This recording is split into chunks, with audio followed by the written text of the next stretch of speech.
আজকের বানিয়েছি গিলেমেটের কষা। তেলটা গরম করে নিয়েছি, নিয়ে আলুটা আমি এক এক করে ভেজে দিচ্ছি।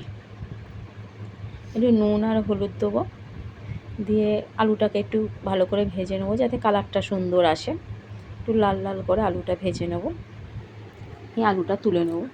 ওই তেলের মধ্যেই, তেলটা যেহেতু বেশি দিয়েছিলাম, ওই তেলের মধ্যে আমি শুকনো লঙ্কা ও তেজপাতা ফোড়ন দেবো, দিয়ে আমি পেঁয়াজটা দিয়ে দেবো।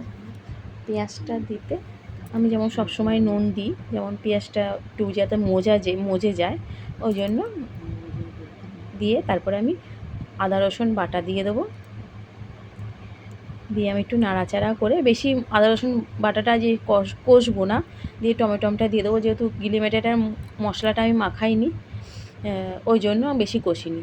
এবার হলুদ দেবো, লঙ্কার গুঁড়ো, একটু জিরের গুঁড়ো দিয়ে আমি একটু নাড়াচাড়া করে একটু একটু তেলটা ছেড়ে আসবে, তখন আমি গিলেমেটেটাকে দিয়ে দেবো।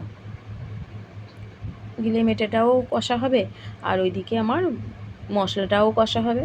আর গিলেমেটেতে তো বেশি জল লাগে না, এই কষতে কষতেই অনেকটা হয়েই যাবে বলতে গেলে।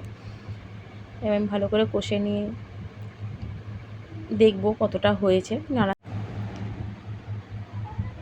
মাংসটা একটু তেল ছেড়ে আসবে কষে কষে, তখন আমি আলুটাকে দিয়ে দেবো। আলুটা দিয়ে আমি ভালো করে কষবো,